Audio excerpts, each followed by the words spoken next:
5 August 2024-এর রাজনৈতিক পট পরিবর্তনের পরেও বহু অপরাধী ও তাদের শুভাকাঙ্ক্ষীরা রাষ্ট্রীয় ক্ষমতার কেন্দ্রে তাদের অবস্থানে থাকায় অনেক জোরালো প্রমাণ ও নিদর্শন ধ্বংস, অনেক ক্ষেত্রে প্রাতিষ্ঠানিক অসহযোগিতা, সাক্ষীদের ভয়ভীতি প্রদর্শন সহ নানারকম ভীতিকর ও আতঙ্কজনক পরিবেশ সৃষ্টি হয়েছে। তবুও বহু ভুক্তভোগী জীবনের ঝুঁকি নিয়ে তাদের অভিযোগ ও অভিজ্ঞতা জানিয়েছেন। দেশীয় ও আন্তর্জাতিক গণমাধ্যমে বিস্তারিতভাবে সে কাহিনী তুলে ধরেছেন। গোপন আটক কেন্দ্রের অস্তিত্ব এখন আর অস্বীকার করার কোনো উপায় নেই। এমনকি মাননীয় প্রধান উপদেষ্টা কিছু আটক কেন্দ্র পরিদর্শন করেছেন এবং সেখানে ভুক্তভোগীদের বক্তব্য শুনেছেন, যা মিডিয়ার মাধ্যমে সারা বিশ্বের মানুষ দেখেছে। গণপ্রজাতন্ত্রী বাংলাদেশ সরকারের মন্ত্রিপরিষদ বিভাগ কর্তৃক জারিকৃত 15 সেপ্টেম্বর 2024 খ্রিস্টাব্দের প্রজ্ঞাপনমূলে গুম সংক্রান্ত কমিশন অফ ইনকোয়ারি গঠনের পর বলপূর্বক গুম হওয়া ব্যক্তিদের সন্ধান, তাদের শনাক্ত এবং কোন পরিস্থিতিতে গুম হয়েছিল তা নির্ধারণের জন্য কাজ শুরু করে গত 26 সেপ্টেম্বর 2024 তারিখে জিআইসি কথিত আয়নাগর নামীয় বন্দিশালার স্থাপনা পরিদর্শন করা হয় এবং ওই তারিখেই অনুসন্ধান সমাপ্ত না হওয়া পর্যন্ত উক্ত স্থান স্থাপনার কোনরূপ পরিবর্তন, পরিমার্জন, সংযোজন বা বিয়োজন না করার জন্য পত্র প্রদান করা হয়। অদ্যাবধি গুম হওয়া ব্যক্তিদের সন্ধানের জন্য বাংলাদেশে সারা দেশে মোট 16টি গোপন বন্দিশালা পরিদর্শন করা হয়েছে। এছাড়াও বিভিন্ন সময়ে তথ্য প্রাপ্তির পরপরই তাৎক্ষণিকভাবেও অভিযান পরিচালনা করা হয়েছে। এতদ্ব্যতীত কমিশন অফ ইনকোয়ারি অ্যাক্টের ধারা 10(a)(1) ও 2 অনুযায়ী কমিশনে দাখিলকৃত গুম সংক্রান্ত অভিযোগসমূহের মধ্য হতে গত 4 ডিসেম্বর 2024 খ্রিস্টাব্দ, 26 ফেব্রুয়ারি 2025 খ্রিস্টাব্দ ও 25 মার্চ 2025 খ্রিস্টাব্দ তারিখে 3টি পত্রমূলে মোট 131টি অভিযোগের বিষয়ে আইন মোতাবেক এফআইআর বা জিডি রেকর্ডপূর্বক ভিকটিমদের সন্ধান এবং উদ্ধার কার্যক্রম পরিচালনার জন্য বাংলাদেশ পুলিশের মহাপরিদর্শক বরাবরে প্রেরণ করা হয়েছে।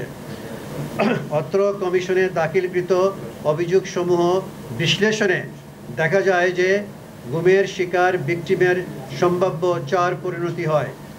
1, তাকে হত্যা করা হয়, বা 2, তাকে বিচারের আগেই মিডিয়ার সামনে উপস্থাপন করে সাধারণত জঙ্গি তকমা দিয়ে বাংলাদেশেই বিচারাধীন বা নতুন ফৌজদারি মামলায় গ্রেফতার দেখানো হয়, বা 3, তাকে সীমান্ত পাড়ি দিয়ে ভারতে পাঠিয়ে দিয়ে ভারতের আইন শৃঙ্খলা রক্ষাকারী বাহিনীর মাধ্যমে গ্রেফতারের ব্যবস্থা করা হয়, অথবা 4, ভাগ্য সুপ্রসন্ন হলে অল্প সংখ্যক ক্ষেত্রে মামলা না দিয়ে ছেড়ে দেওয়া হয়। অন্তর্বর্তীকালীন এই প্রতিবেদনে প্রায় 1850 অভিযোগ বিশ্লেষণের মধ্য থেকে 253 জন গুমের শিকার ব্যক্তির তথ্য উপস্থাপন করা হয়েছে, যাদের 3টি বৈশিষ্ট্য রয়েছে। 1, নিখোঁজ হওয়ার সময়ে তাদের নিকটাত্মীয়ের দায়ের করা সাধারণ ডায়েরি, ফৌজদারি মামলা, গুম থাকা অবস্থায় সংবাদ প্রতিবেদনের মতো সমসাময়িক প্রমাণ রয়েছে। শুধুমাত্র এই 253 জন সমসাময়িক প্রমাণ দাখিল করতে সক্ষম হয়েছেন, বাকিরা হননি, কারণ তখন এসব ক্ষেত্রে জিডি করতে গেলে জিডি নেওয়া হতো না। 2, গুম অবস্থা থেকে ফেরতের সময় তাদের সন্ত্রাসবিরোধী মামলাসহ বিভিন্ন মামলায় গ্রেফতার দেখানো হয়, অর্থাৎ রাষ্ট্রীয় কোনো একটি সংস্থা স্বীকার করে নেয় যে ব্যক্তিটি তাদের হেফাজতে আছে। 3, এই ভিকটিমরা জীবিত আছেন, তাই তারা কমিশনকে জানাতে পেরেছেন যে তারা রাষ্ট্রীয় হেফাজতে গোপন আটক কেন্দ্রে বন্দী ছিলেন, যেখানে তাদের অনেকের একে অপরের সঙ্গে দেখাও হয়েছে এবং একই ধরনের নির্যাতনের মুখোমুখি হয়েছেন। অর্থাৎ এই 253 জন ব্যক্তিকে গুম করার মুহূর্তে, গুমকালীন সময়ে এবং গুম থেকে ফেরত আসার মুহূর্তে 3টি পর্যায়ে অকাট্য প্রমাণাদি পাওয়া যাচ্ছে। অতএব আমাদের কাছে 253 জন মানুষের একটি তথ্যভিত্তিক দলিল বা ডাটাবেস আছে, যারা দেশের বিভিন্ন প্রান্ত থেকে এবং 1 দশকেরও বেশি সময় ধরে একে অপরের থেকে বিচ্ছিন্ন থেকেও অত্যন্ত সাদৃশ্যপূর্ণ অভিজ্ঞতার কথা বলেছেন। এমন ঘটনা কাকতালীয় হওয়া সম্ভব নয়। এমনকি হাতে গোনা কিছু অবাধ্য কর্মকর্তার বিচ্ছিন্ন অপরাধও হতে পারে না। এই অভিজ্ঞতার সাদৃশ্যতা একটি সাংগঠনিক ও পদ্ধতিগত কাঠামোর অস্তিত্ব নির্দেশ করে। এতে স্পষ্ট হয় যে বিগত সরকারের শাসনামলে গুম একটি সুশৃঙ্খল ও প্রাতিষ্ঠানিক রূপে জঙ্গিবাদ বিরোধী অভিযানের ছায়াতলে ইসলামী উগ্রবাদের হুমকিকে ব্যবহার করে রাজনৈতিক ক্ষমতা কেন্দ্রীভূত করা, আন্তর্জাতিক স্বীকৃতি অর্জন এবং শাসন দীর্ঘায়িত করার উদ্দেশ্যে পরিচালিত হয়েছে, যার ভিকটিম ছিল মেধাবী শিক্ষার্থী, রাজনৈতিক কর্মী, সাংবাদিক, ডাক্তার, ইঞ্জিনিয়ার সহ বিভিন্ন সরকারি বেসরকারি পেশাজীবী তথা সাধারণ জনগণ। এ প্রক্রিয়ায় তারা ফৌজদারি বিচার ব্যবস্থাকে অস্ত্র বানিয়েছে, আইন প্রয়োগকারী সংস্থা ও নিরাপত্তা বাহিনীকে রাজনৈতিক প্রভাবাধীন করেছে এবং নির্যাতন ও গোপন আটকের সংস্কৃতি প্রাতিষ্ঠানিকভাবে চালু করেছে। এমনকি সাধারণ নাগরিকদের বেআইনি পন্থায় বারবার ভারতীয় বাহিনীর হাতেও তুলে দিয়েছে। আমাদের এই 253 জনের নমুনাটি এক দশকেরও বেশি সময় জুড়ে বিস্তৃত। এদের বয়স, পেশা ও নিখোঁজ থাকার সময়কাল সবই ভিন্ন হলেও তাদের অভিজ্ঞতাগুলো আশ্চর্যজনক প্যাটার্নে মিলে যায়। অধিকাংশই সে সময়কার বিরোধী দলগুলোর বা ভিন্ন মতের সমর্থক ছিলেন এবং তাদের অনেকেরই রাজনৈতিক সম্পর্ক নিয়েই প্রশ্ন করা হয়েছে। এমনকি অল্প কিছু ক্ষেত্রে তৎকালীন শাসক দলের সঙ্গে সংশ্লিষ্ট ব্যক্তিদেরও দলীয় কুন্দল বা প্রতিদ্বন্দ্বিতার কারণে গুম করা হয়েছে। সকল ক্ষেত্রেই ভুক্তভোগীরা প্রায় একই ধরনের প্রক্রিয়ার শিকার।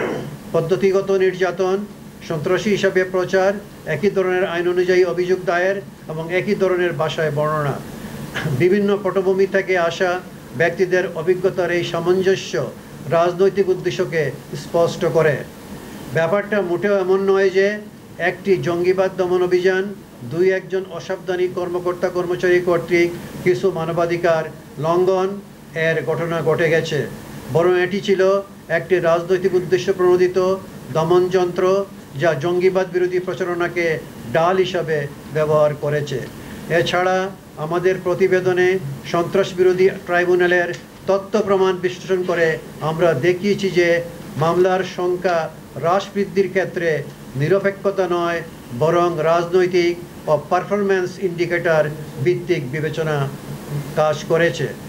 এছাড়াও আমাদের কাছে দাখিলকৃত 81% অভিযোগ জীবিত ভিকটিমদের হলেও 19% অভিযোগ ফেরত না আসা ভিকটিমদের। এবারের প্রতিবেদনে আমরা গুম অবস্থা হতে ফিরে না আসা এমন 12 জন ভিকটিমের বিষয়ে অগ্রগতি তুলে ধরেছি, যাদের বিষয়ে প্রাথমিকভাবে অনুসন্ধান সম্পন্ন হয়েছে এবং তাদের গুমের জন্য কারা দায়ী তা প্রাথমিকভাবে আমরা শনাক্ত করতে পেরেছি।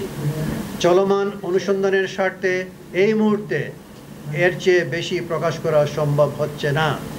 ফিরে না আসা ভিকটিমদের আরও অনেকের বিষয়ে কমিশনের কাজের অগ্রগতি রয়েছে, কিন্তু এক একজন ভিকটিমের বিষয়ে অনুসন্ধান সম্পন্ন করার আগে এ বিষয়ে এ মুহূর্তে তথ্য প্রকাশের কোনো সুযোগ নেই। ফিরে না আসা ভিকটিমদের বিষয়ে অপরাধী এবং গুমের অপরাধ সংগঠনের স্থানসহ নানাবিধ বিষয়ে তথ্যের ঘাটতি বা পুরানো কল লিস্ট না পাওয়া সহ নানা রকম বিলম্ব ঘটিত প্রতিবন্ধকতার সম্মুখীন হলেও কমিশন আন্তরিকতার সাথে অনুসন্ধান কার্যক্রম চালিয়ে যাচ্ছে। এই অন্তর্বর্তী প্রতিবেদনে কমিশন সুনির্দিষ্টভাবে 2টি সুপারিশ করেছে। প্রথমত, সন্ত্রাসবিরোধী মামলার অপব্যবহারের বিষয়ে অবগত হয়ে সেগুলো ন্যায় বিচারের মানদণ্ড বিবেচনায় নিয়ে দ্রুত নিষ্পত্তির ব্যবস্থা করা, এবং দ্বিতীয়ত, আইন শৃঙ্খলা রক্ষাকারী বাহিনীর ঊর্ধ্বতন ব্যক্তিদের সাথে আলোচনার প্রেক্ষিতে মানুষের মনস্তত্ত্ব পরিবর্তনের জন্য বাংলাদেশের প্রেক্ষাপটে বর্তমান কাউন্টার টেররিজম মেথড ত্রুটিপূর্ণ বিদায় মালয়েশিয়া, ইন্দোনেশিয়ার মতো উপযুক্ত কাউন্টার টেররিজম মেথড বের করা। সন্ত্রাসবাদ সারা বিশ্বে একটি বাস্তব হুমকি, বাংলাদেশও এর বাহিরে নয়। 2016 সালের হোলি আর্টিজানে